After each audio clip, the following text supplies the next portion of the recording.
আজকে একটি বিশেষ বিষয় দেশের বিভিন্ন স্থানে নারী ও শিশু নির্যাতনের ঘটনা মোকাবেলায় জেলাভিত্তিক আইনি ও স্বাস্থ্য সহায়তা সেল গঠন করেছে বিএনপি। এই দুজনকে নিয়েই শুক্রবার সকালে রাজধানীর নয়াপল্টনে দলটির কেন্দ্রীয় কার্যালয়ে আয়োজিত সংবাদ সম্মেলনে কথা জানান বিএনপির সিনিয়র যুগ্ম মহাসচিব রুহুল কবির রিজভী। বিগত ১৫ বছরে আওয়ামী লীগ শাসনামলে বিচারহীনতার সংস্কৃতির কারণে দেশে এখনো ধর্ষণের মতো অপরাধ ঘটছে উল্লেখ করে তিনি বলেন, প্রশাসনের ঢিলেমিতে নারী নির্যাতন সহ বিভিন্ন অপরাধের সঙ্গে জড়িতরা পার পেয়ে যাচ্ছে। গত ১৫ বছরের সংস্কৃতির বিচারহীনতার যে সংস্কৃতি এবং আইনের শাসনের অনুপস্থিতিতে যে দুর্যোগ এই দেশের উপর দিয়ে ঘটে গেছে তার রেশ এখনো কাটেনি। প্রশাসনের শ্লথ ও ঢিলেঢালা আচরণের কারণে সমাজে দুষ্কৃতিকারীরা নানাভাবেই আশকারা পাচ্ছে। অবিলম্বে সত্যিকার অর্থে আইনের শাসন বলবৎ করে সমাজে প্রকৃত দুষ্কৃতিকারীদের শাস্তি নিশ্চিত করা হোক।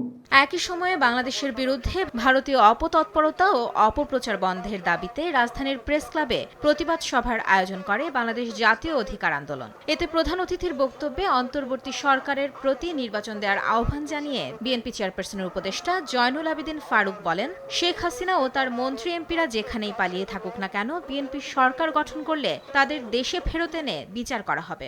18টি স্টিলের বাক্স করে বাংলাদেশের ধন দৌলত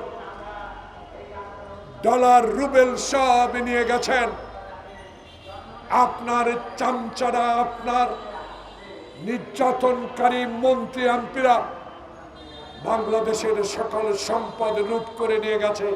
আরামে থাকেন, ফ্ল্যাট ভাড়ায় থাকেন, ডলার নিয়ে থাকেন, বাসা ভাড়া নিয়ে থাকেন, ইনশাল্লাহ বাংলাদেশে আপনাদেরকে ফেরত আনে বিচারের আওতায় আনা হবে। যে ঐক্যের মাধ্যমে দেশে সুষ্ঠু নির্বাচন অনুষ্ঠিত হওয়া সম্ভব, সে ঐক্যের ধারাবাহিকতা বজায় রাখার আহ্বানও জানান বিএনপি নেতারা।